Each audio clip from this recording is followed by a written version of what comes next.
Вітаем вас у новым годзе. І працягваем добрую традыцыю. Нядзелю падводзіць разам вынікі культурнага тыдня. У студыі з вами Ганна Панцелеева і Дмітрый Карась. Самыя цікавыя падзеі ў культурным жыцці краіны толькі на тэлеканале сапраўдных каштоўнасцей. сёння ў праграме далучымся да тэматычных мерапрыемстваў, што прайшлі ў сталіцы да зімовых святаў. Акунемся ў атмасферу навагодняга чараўніцтва падчас канцэртных праграм у беларускай дзяржаўнай філармоніі. Разгледзім арыгінальныя віншавальныя фотаздымкі на выставе ў музеі майстэрні Заіра Озгура. Узгадаем творчы і жыццёвы шлях Уладзіміра Мулявіна у дзень нараджэння легендарнага песняра. Пагартаем новую кнігу Владимира Орлова на творчым вечары кінарэжысёра і пісьменніка. Раскрыем сакрэты харэографаў з нагоды прафесійнага свята.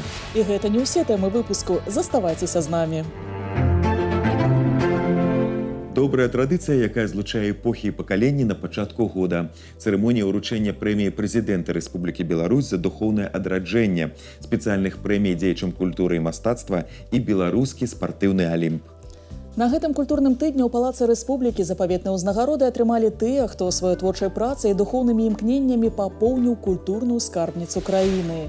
Гэта пратэерэй Олег Кунцевіч, настаяцель прыхода храму ўзвіжання крыжа Гасподняга ў Мінску. Калектывы Мінскага навукова-практычнага цэнтра хірургіі, транспланталогіі і гематалогіі і Беларускага дзяржаўнага універсітэта культуры і мастацтваў. Акрамя таго, былі ўручаны 8 спецыяльных прэмій дзеячам культуры і мастацтва за выдатныя дасягненні ў галіне музычнага, манументальнага і дэкаратыўна-прыкладнога мастацтва, народнай і аматарскай мастацкай творчасці, навучання і выхавання творчай моладзі, якія атрымалі грамадскае прызнанне. Завяршыў цырымонію святочны канцэрт майстроў мастацтваў «Как прекрасен этот мир» у суправаджэнні заслужанага калектыву краіны і прэзідэнцкага аркестра Рэспублікі Беларусь.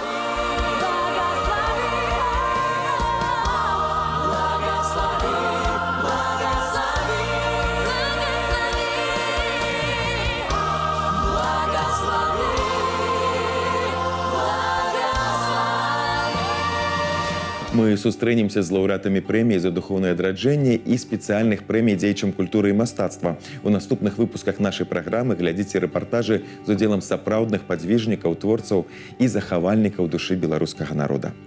Новы год, каляды і зіма. Самыя чароўныя і доўгачаканыя святы і пара года, калі ўсё вакол ператвараецца ў сапраўдную казку. Канцэрты, кінапаказы, тэатральныя пастаноўкі, майстар-класы і творчыя сустрэчы. Тэматычныя святочныя мерапрыемствы прайшлі амаль у кожнай культурнай установе краіны. Акунулася ў атмасферу чараўніцтва і наша карэспандэнт Марыя Брэхун. Сёння ў Нацыянальным мастацкім музеі інтэрактыўная праграма каляднымі сцежкамі. Пачастуемся цукеркамі, зробім сімвал каляд і дазнаемся шмат новага. Аўтар праграмы навуковы супрацоўнік музея Анастасія Трафімчык. Менавіта яна і пазнаёміла гасцей з традыцыямі зімовых святкаванняў на Беларусі. Беларускамоўная сустрэча яшчэ больш наблізіла прысутных да адчування сваёй багатай спадчыны. Увогуле, сама па сабе задумка праграмы ўзнікла з-за таго, што мы вельмі рэдка рэфлексуем над тым, адкуль паходзяць самыя розныя святы. Мы святкуем Новы год, ужываем назву каляды і пры гэтым не задумваемся, адкуль яна пайшла. І тут, аказваецца, на самом пачатку мы говорим про то, что такое каляды, адкуль пайшло само слово, хто такія калядоўшчыкі, чаму яны хадзілі менавіта ў гэты перыяд, якім чынам каляды звязаны з хрысціянскім святам Раства. І дэманструю я таксама падчас гэтай праграмы некаторыя рэчы з фондаў нашага музея, раздрукаваныя мастацкія работы, таму што на экспазіцыі не ўсе, конечно, не вся экспазіцыя наша падпарадкавана менавіта каляднай тэматыцы.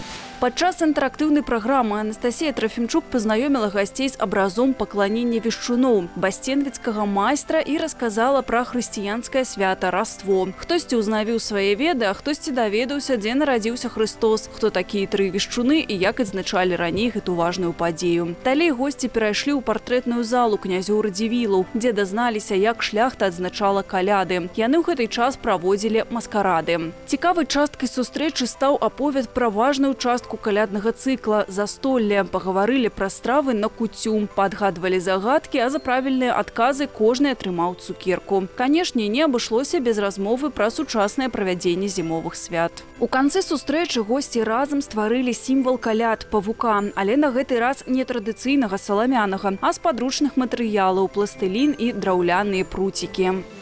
Найперш трэба сказаць, што елка ўсё ж такі гэта сімвал каляду і дастаткова старажытны сімвал. І па-рознаму яе ўпрыгожвалі. Першым яна стала сімвалам Новага года, як каляднае дрэва, яно мела пэўны набор упрыгожванняў, да якіх, напрыклад, куды ўваходзілі, напрыклад, вось такія яблыкі, альбо арэхі, альбо цукеркі, ўсё тое, што магло сімвалізаваць салодкасць райскага саду. А ўжо з прыходам савецкай улады і з такім перасэнсаваннем гэтага свята зімовага і пераводам цікавасці больш да Новага года мяняецца і самаўпрыгожванне ялінкі. І ўжо з'яўляюцца зусім іншыя персанажы, паяўляюцца, напрыклад, вось такія дворнікі, якія сімвалізуюць рабочы клас савецкай дзяржавы, паяўляецца ўсім нам вядомы Дзед Мароз. Паглыбіцца ў калядную атмасферу прапануе і Нацыянальная бібліятэка. Тут разгарнулася выстава Віктара Барабанцева «Зімовыя дзівосы». У экспазіцыі больш за 40 работ. Тэматыка наступная. Снежная пара, Раство, Новы год. Мастак прызнаецца, што ў дзяцінстве хадзіў калядаваць, а пазней ездзіў у розныя куткі Беларусі, дзе падчас каляд натхняўся і ствараў святочныя замалёўкі. Все почти работы мне нравятся, которые написаны непосредственно как бы с натурой. Вот, тут есть много работ зимние. Я раньше часто ездил и много писал. Вот, уезжаешь на целый день и как бы пишешь на морозе. Асаблівай работай для мастака стала карціна з нацюрмортам на пярэднім плане, а за ім каляды на заснежанай вуліцы ў Заслаўі. Гэта палатно яскрава адлюстроўвае галоўную ідэю – адчуванне свята. Персональная выставка Виктора Кирилловича. Для нас долгожданное счастье. Такого прежде не случалось. Хотя художник участвовал в сборных выставках в библиотеке, но на персональную мы уговаривали его несколько лет. И благодаря участию Белорусского союза художников это удалось. Однако выставки, посвященные зимним праздникам, для библиотеки добрая традиция. Их мы открываем каждый год. И так... Получилось, что зимняя тема, народные праздники для Виктора Кирилловича – одни из излюбленных тем, поэтому выставка доступна для посетителей библиотеки. У гэты зімні час у беларусаў ёсць цудоўная магчымасць не толькі весела адзначаць святы, але і паглыбіцца ў гісторыю нашых продкаў і дазнацца шмат новага і цікавага. Марыя Брэхун і Алексей Рыбкін спецыяльна да культурнага тыдня. У музеі майстэрні Зэра Азгура працуе выстава «Сярэбранае шчасце», якая знаёміць з гісторыяй піев-паштовак. Іх карані цягнуцца са старажытнага Кітая, калі ўзніклі першыя візітоўкі. Сёння іх ствараюць прафесійныя фатографы, і такая паштоўка адначасова з'яўляецца цудоўным знакам увагі на святы. Калі з'явілася першая піев-паштоўка, невядома. Лічыцца, што традыцыю прыдумаў багемскі дваранін, які хацеў пазбегнуць ветлівых і надакучлівых візітаў у святы. Граф Карл Хотек у традыцыі навагодніх паштовак прапанаваў выкарыстоўваць стары надпіс «Per Felice», што азначае «Жадаю вам усяго самага найлепшага ў новым годзе». Аўтарам паштовак Хотека быў пражскі мастак Йозеф Берглер. Першыя спробы нашых фатографаў звязаны з 1980-ми гадамі. Праўда, аўтарства некаторых паштовак яшчэ трэба ўстанавіць. Фотографии некоторые подписывались исключительно цифрами. Мы видим основные атрибуты фотооткрыток, фотоминиатюр. Это ПФ буквочки, и цифра наступающего года. К сожалению, автор здесь не подписан. Здесь только с обратной стороны мы видим заглавные буквы имени и фамилии СК. То есть предположить, кто это, мы не имеем возможности, к сожалению. В отличие от, например, фотографии, где видно авторство, Валерий Сибриков. Здесь тоже мы аналоговые фотографии, то есть видим тоже ПФ-94 виньеткой тоже.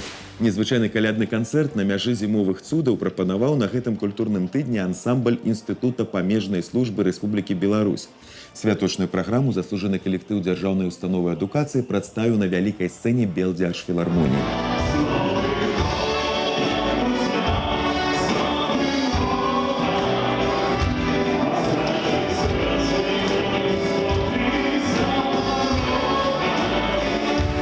Кожнае іх выступленне – гэта заўсёды святочнае музычнае дзеянне. У гэты вечар у выкананні ансамбля пад кіраўніцтвам Сергея Палчобата прагучалі кампазіцыі, якія сталі любімымі ў розных пакаленняў гледачоў. Ад заўсёды актуальнай класікі да мелодый сучаснасці.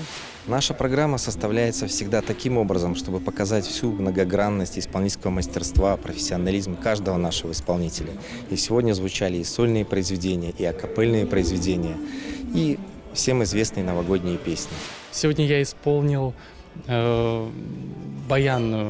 произведение баянной литературы, скажем так. Это «Рассыпуха» Виктора Гридина, известное в баянных и аккордеонных кругах произведение, классическое, хрестоматийное.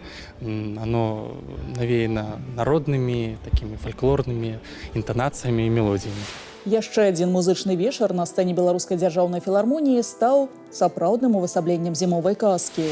Акунуцца ў чараўніцтва навагодніх святаў прапанавалі на гэтым тыдні і ўдзельнікі музычнай школы «Арт-Грант». Віртуозныя фартэпіянныя дуэты ў 4 рукі, гітарныя опусы, знакамітыя калядныя гімны ў выкананні сапрана і аргана.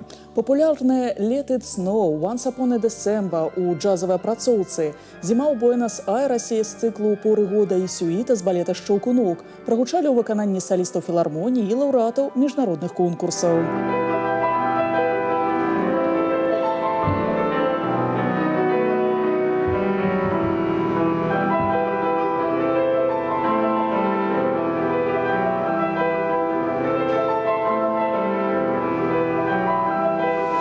Это уникальное мероприятие, в котором соединяется классическая музыка, эстрадная музыка.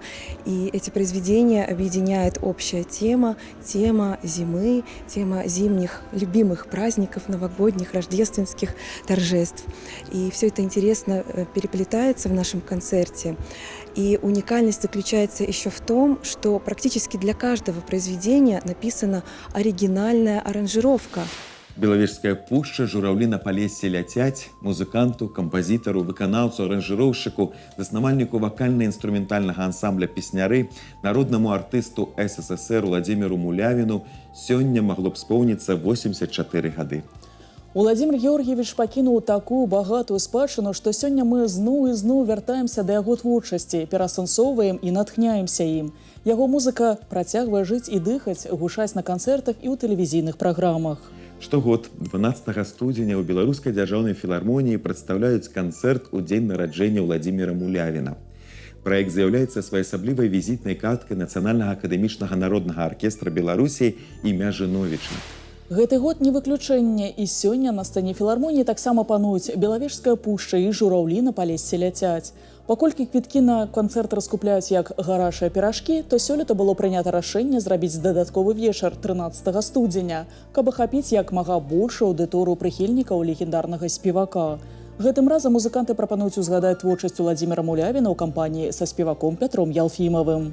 Петр поет все песнярское. Он может, ему подвластно, тем более он такой исполнитель, который очень серьезно каждой песне поет. Он не просто поет, он тоже переживает. Вот сколько мне приходилось с ним работать, у него каждая песня, вот он подходит ко мне и надо так, приобняться, то ли, что спасибо друг другу поблагодарить за то, что он спел, за то, что я саккомпанировал.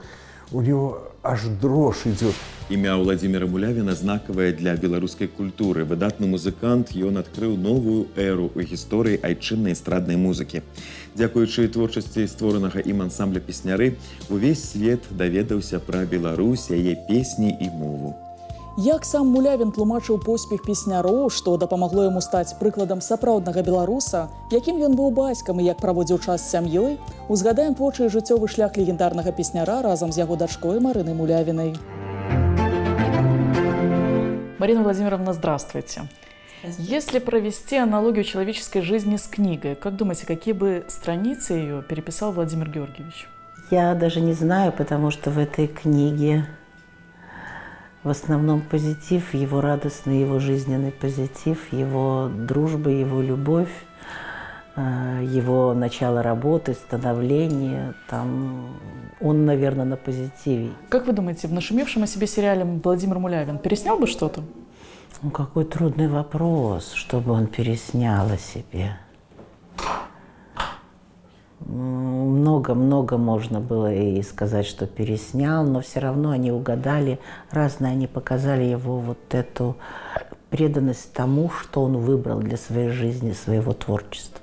В фильме, кстати, рассказана история триумфа знаменитой «Вологды». Как Владимир Георгиевич знал, какому артисту доверить композицию, как ее аранжировать? Я думаю, это действительно это интуиция.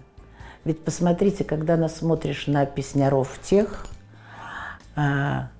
начиная с первых, ребят, они ведь каждый по-своему.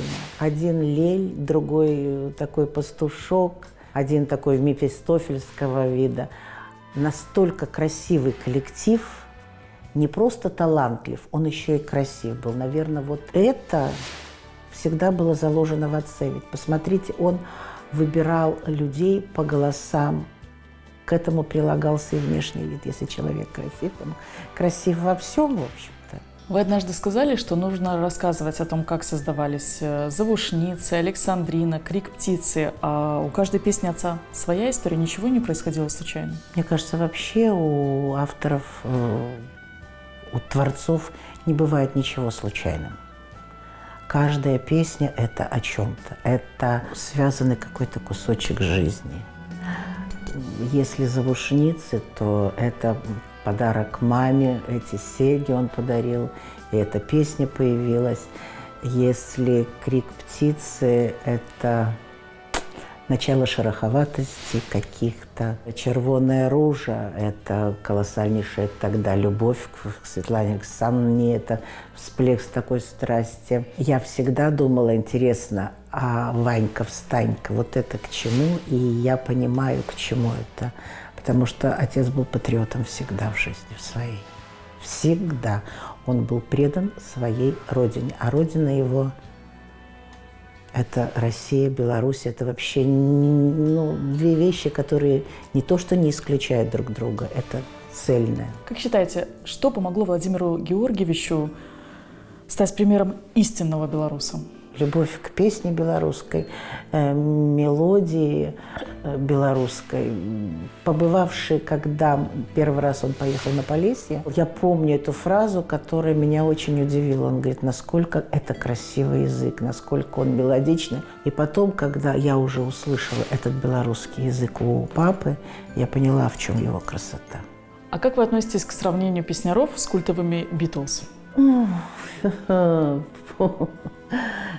Знаете, наверное, возьмем так. Одни первооткрыватели и вторые первооткрыватели. Притом совершенно разные. Ведь если Битлз не пели народную песню, то папа взял за основу народную песню и ее возродил. В этом и, наверное, их гениальность, и Битлз, и песняров. Как сам Владимир Георгиевич объяснял успех песняров? Всегда одна фраза, понятная для всех, это работа. Работа в рождении нового, в зарождении нового и поиска. Вот в этом, наверное, мне кажется, успех песняров. Ну а как папа думал, он просто работал. Вы помните состояние отца во время работы? Помню. Прекрасно помню. Это обычно вот раннее утро, и вся семья на цыпочках мимо, или так замирала мимо комнаты, где он играл, где он работал, потому что идет действительно творческий процесс. Но время семье он все же уделял? Он озорной человек, он такой ребенок, и он мог просто безобразничать. И с семьей, и с детьми, и с ним никогда не чувствовалось это вот «папа, это что-то такое далекое, высокое». Нет, это такой мальчишка. У нас с ним разница всего 20 лет. Это же так смешно. Принято считать, что даже при наличии одной творческой личности в семье домочадцам приходится нелегко, а когда их целых две? У них есть о чем поговорить, о чем поспорить, что обсудить, поделиться, переиначить что-то, в другое русло направить. Это же прекрасно, это и есть семья. Единственное, что чем папа не занимался, это куда поставить этот шкаф, или прибить гвоздь, или что делать. Это не для него было. Вот. Хотя он ценил наряды, какие-то вещи красивые, он замечал на женщинах это. Вот. Это было. Каково это осознавать, что ваш отец принадлежит стране больше, чем своей семье? Я недавно об этом говорила и сама о себе разговаривала. Но все равно для меня он в первую очередь отец. И когда представляешь себе, что твой отец гений, это как представить Вселенную, космос. Это нереально представить. Ты понимаешь, что он сделал эту музыку, но не нужно, не хочется углубляться, а лучше вот он папа.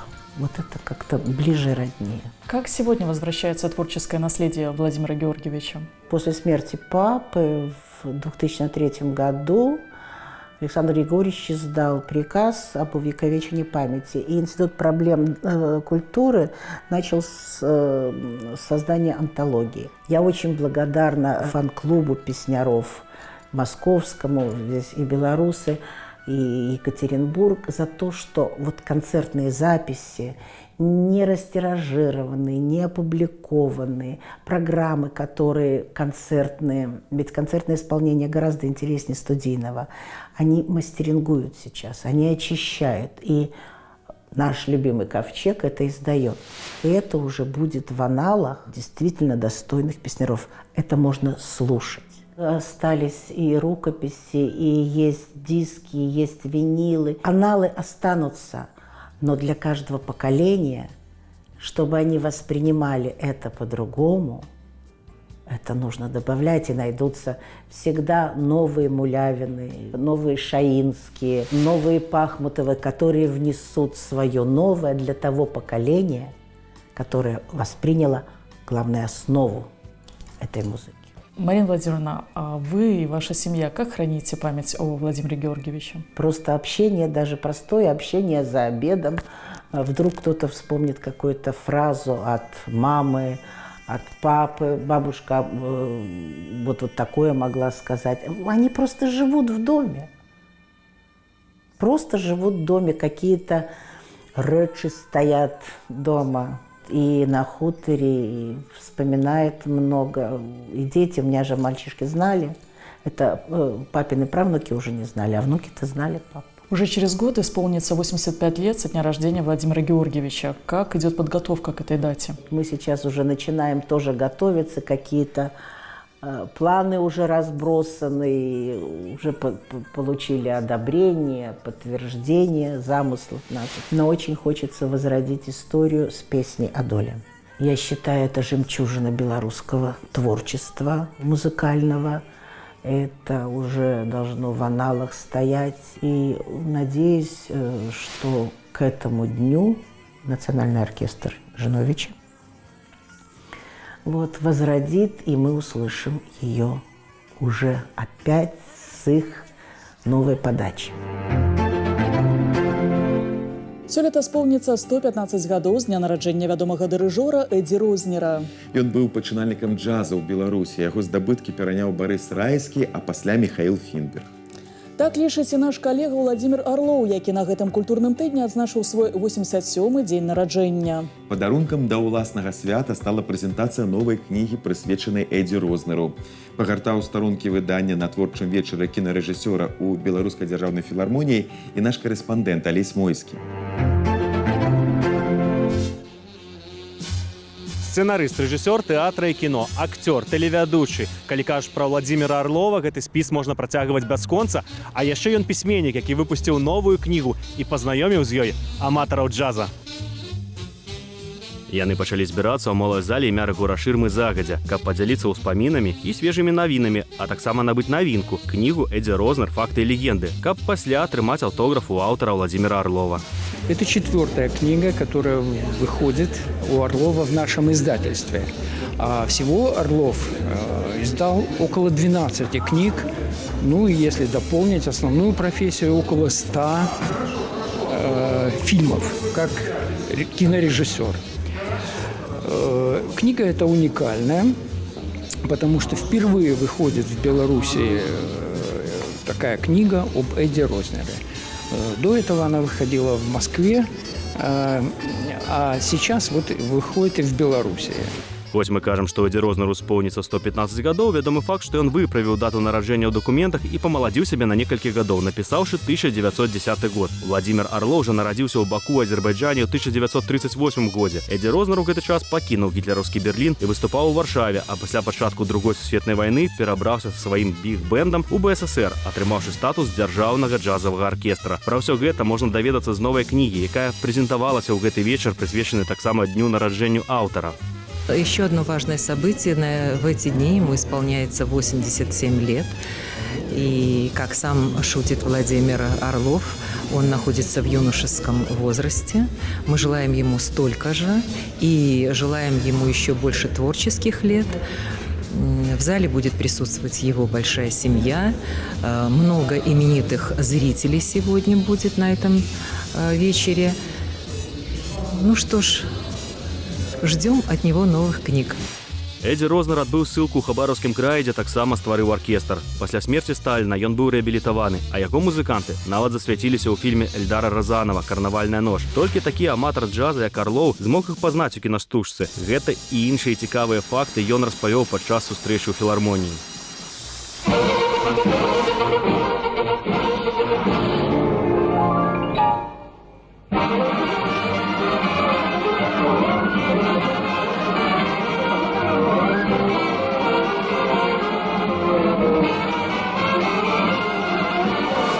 Я думаю, что я, може, уже один з нешматлікіх, а може, увогуле один, хто застаўся, які бачыў яго першы паслягулагаўскі аркестр. Здаецца, дакладна у 26 жніўня 56 года. Я яшчэ школьнікам быў.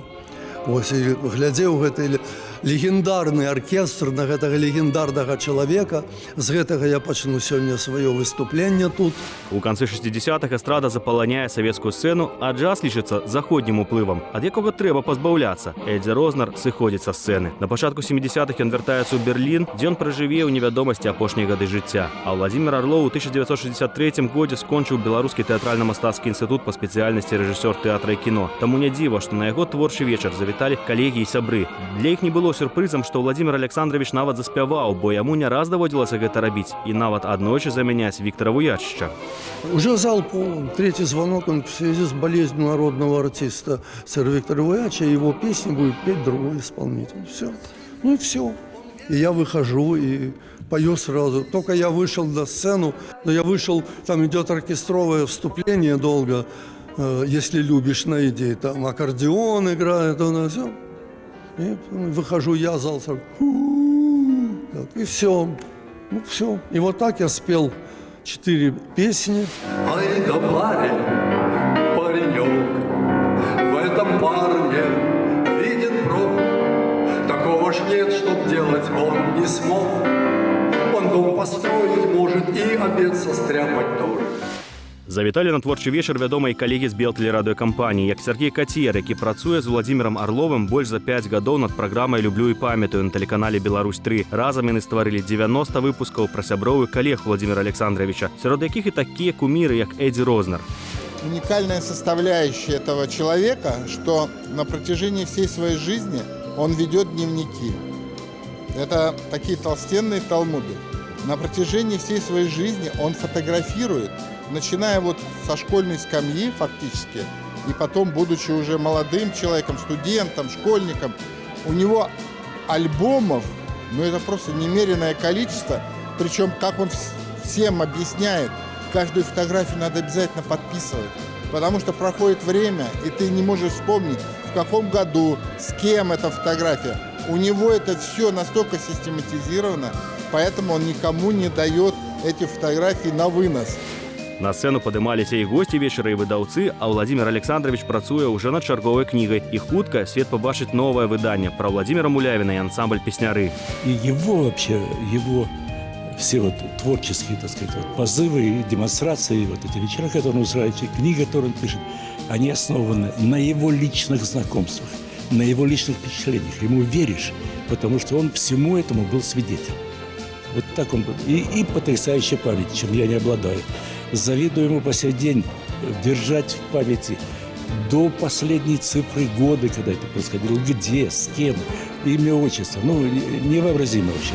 Владимира Орлова можна часта пабачыць у Белдзяржфілармоніі ў якасці госця ўсімагчымых канцэртаў і не толькі джазавых. Спадзяемся, хутка адбудзецца і прэзентацыя новай кнігі, куды абавязкова завітаюць Алесь Мойскі, Богдан Стаўпінскі і праграма «Культурны тыдзень». Адзіны вучань знакамітага рускага жывапісца Ільі Рэпіна, які працаваў у Беларусі. Мастак-прафесіянал, які скончыў вышэйшую мастацкую вучэльню пры Акадэміі мастацтваў у Пецярбургу. У Нацыянальным мастацкім музеі Рэспублікі Беларусь працуе выстава Лейба Альпяровіч да 150-годдзя. Ён пісаў пейзажы, бытавыя кампазіцыі і вялікую ўвагу надаваў партрэту. Захавалася прыкладна 5-я частка яго спадчыны, рэдкі поспех для беларускага мастака той эпохі. Больш за 50 яго твораў знаходзяцца ў Нацыянальным мастацкім.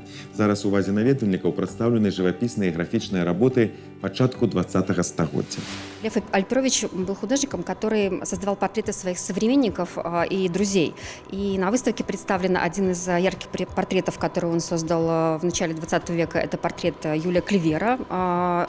Практически все искусствоведы сходятся во мнении, что эта работа является такой очень схожей с фотографией Юлия Клевера и по настроению, по выражению, и по самой подаче автора. Ну и нужно сказать, что в экспозиции также представлен портрет художника Бонча Осмоловского. Па Беларусі працягвае падарожнічаць рэспубліканская грамадска-культурная акцыя «Марафон адзінства». На гэтым тыдні мерапрыемства завітала ў Ліду. Цягам 2 дзён там прайшлі творчыя сустрэчы з вядомымі грамадскімі дзеячамі, выступленні выканаўцаў на прадпрыемствах і майстар-класы. Упершыню была прадстаўлена выстава «Беларусь. Узлёт» з эксклюзіўнымі фота суверэннай Беларусі. З ужо традыцыйных квесты, сустрэчы і іншыя мерапрыемствы, якія прадэманстравалі шматграннасць і патэнцыял горада. Фінальным акордам стаў гала-канцэрт з удзелам мясцовых калектываў і яркіх артыстаў з розных рэгіёнаў краіны. А ўжо заўтра марафон адзінства завітае ў Новаполацк. Цягам 2 дзён там пройдуць выставы, майстар-класы і канцэрты ад прэзідэнцкага аркестра Рэспублікі Беларусь. У Вялікім тэатры Беларусі заўтра ў ноч на стары Новы год пройдзе вялікі баль. Усіх гасцей чакае насычаная танцавальная праграма. Гэтым разам гледачоў запрашаюць госці да папялушкі. Распачне 16-е па ліку свята каралеўскі баль з удзелам казачных персанажаў, а працягне венскі баль, да якога далучацца усе госці вечара і вядучыя артысты оперы. Вальсы, полькі і кадрылі прагучаць у выкананні сімфанічнага аркестра установы. Много вальсов из самых популярных. Это вальс «Спящей красавицы». Это вальс Свиридова из «Метели». Это вальс Шостаковича из «Джазовой сюиты». Это вальс Хачатуряна из «Маскарада». Вот даже этой музыки хватит, чтобы впечатлиться и надолго запомнить мероприятие. Паміж праграмамі можна будзе прыняць удзел у майстар-класах па бальных танцах ад вядучых салістаў балета і пашуць любімых салістаў оперы. Фінальнай кропкай свята стане паўночная кадрыля, якая закруціць усіх удзельнікаў балю пад музыку з лятучай мышы Ягана Штрауса. Будет минуэт, исторический танец. Он на самом деле не совсем минуэт, это минуэтный контрданс. Ему уже больше 300 лет. Вот. Ну, не только это. Новые танцы по своей хореографии, а не по названиям. Названия те же, это те же вальсы, польки, контрдансы, полонезы. Дмітрый, ці спрабаваў ты ў дзяцінстве паўтарыць месяцовую паходку Майкла Джексона?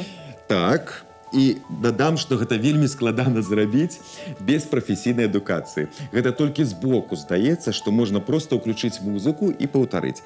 Прыгожы танец не ўзнікае сам з сабой, за кожным такім легендарным рухам стаіць чалавек, які яго прыдумаў.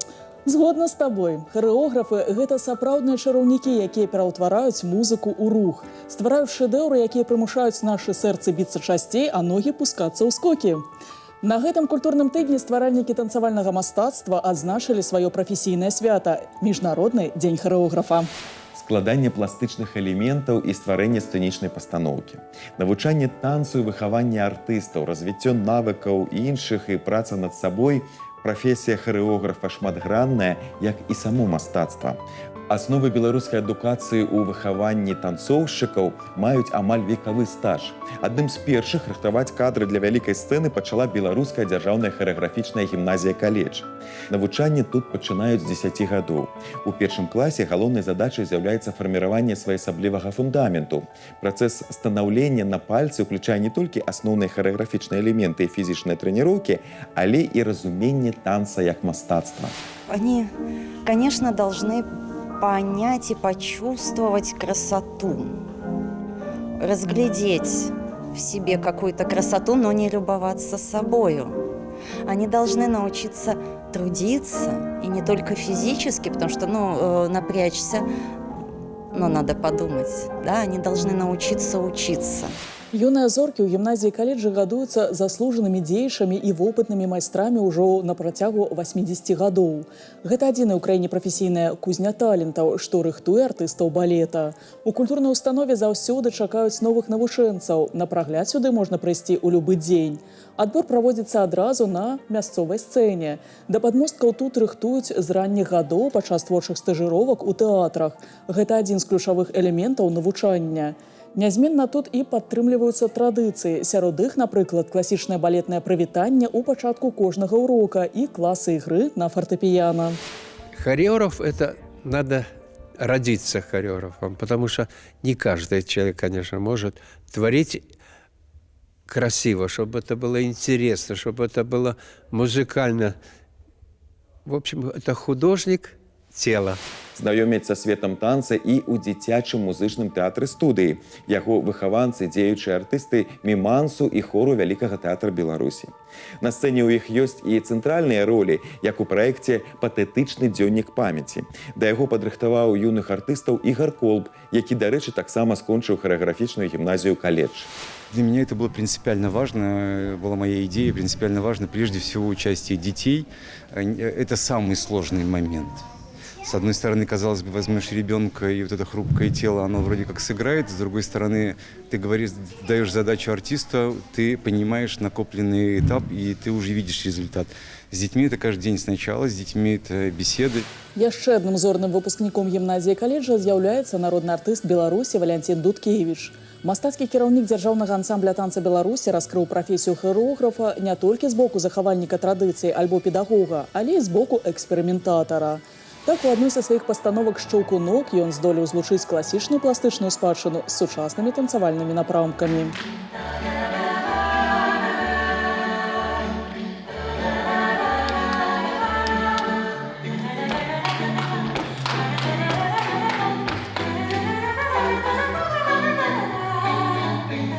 Мы попробовали не только современную хореографию, но и, скажем, стрит-направление. То есть и под музыку Чайковского. Это было интересно. Во всяком случае, по отзывам, вроде бы у нас получилось.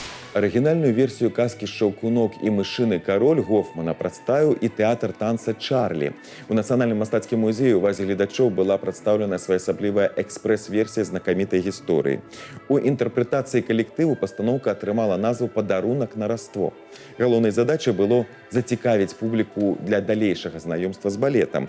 Тут харэограф становіцца сувязным звяном паміж мастацтвам, дзецьмі і іх бацькамі.